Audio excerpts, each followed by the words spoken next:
connects the message to the grassroots because it, seems to be a big misunderstanding that what must happen. Loving these people has proven time and time again that that is not going to change Black Americans to 13% of this country's circumstances. White America has put us in a position where we as a people are afraid to fight.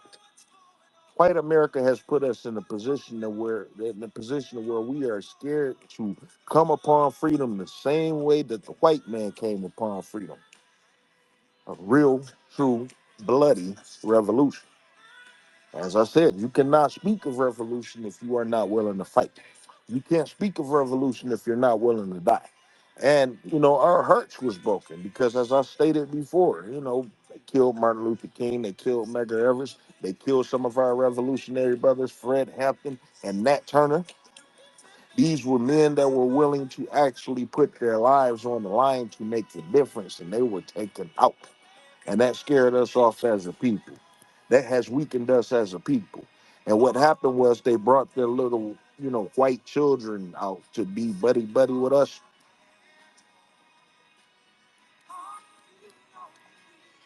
keep us blinded,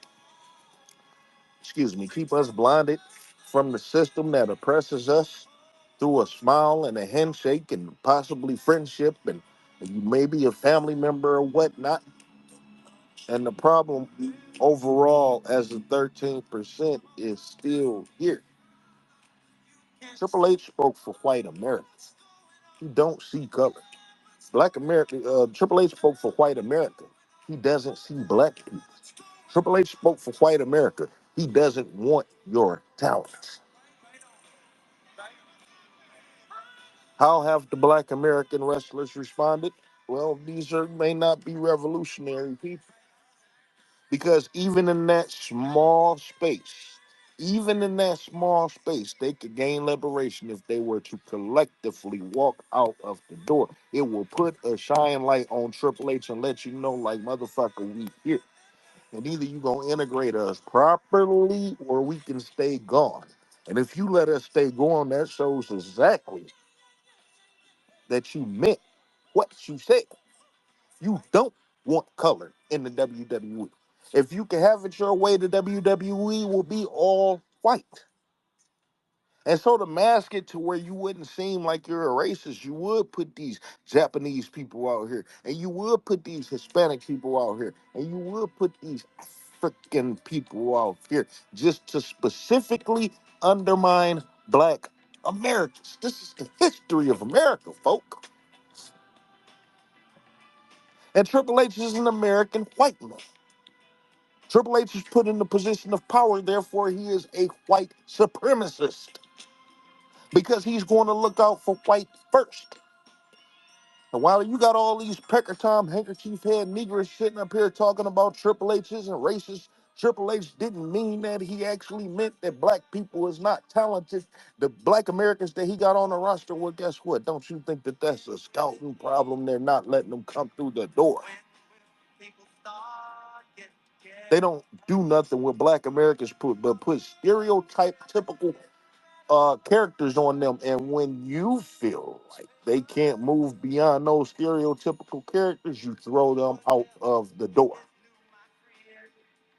The Street Profits been stereotypical characters since they came in. Not one time have they tried to change them in not one iota.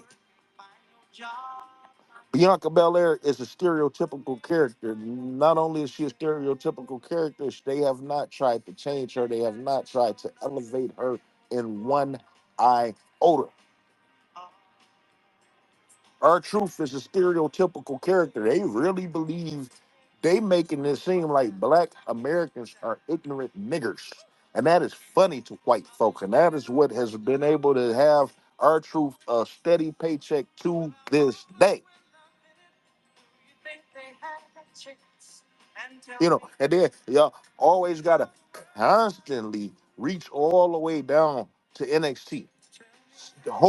Hope, hope for the future. This is all whites provide. Hope. You got hope. We got hope for the future when you look at the NXT champion Trick Williams.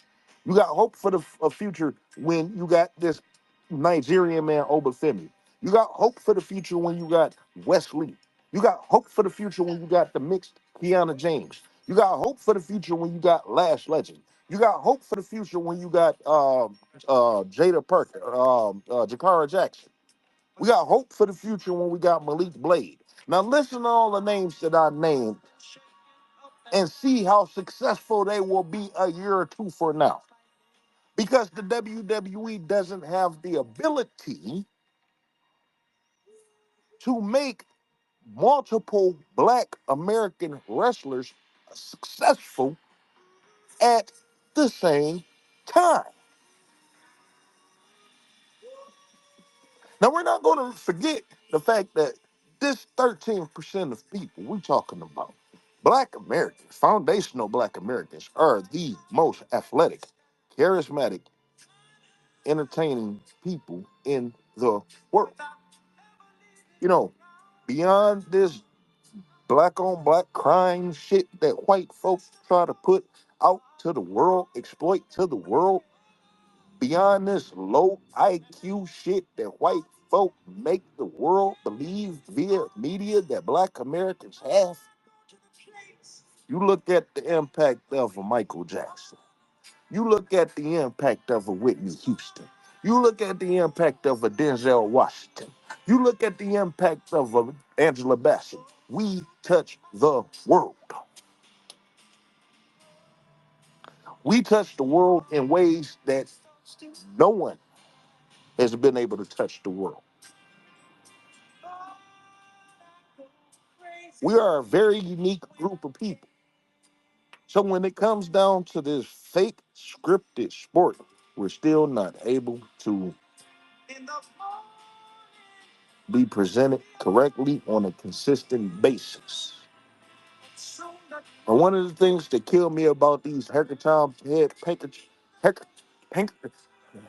head pecker niggers, one thing that killed me about these motherfuckers is every time they put a belt on someone, oh, the problem is solved. Every time they feature someone with a black celebrity, oh, problem is solved. Every time they have an HBCU marching band, oh, the problem is solved. Ever since they can have a sexy red come out there, oh, the problem is solved. No, it's not, because there's no substance.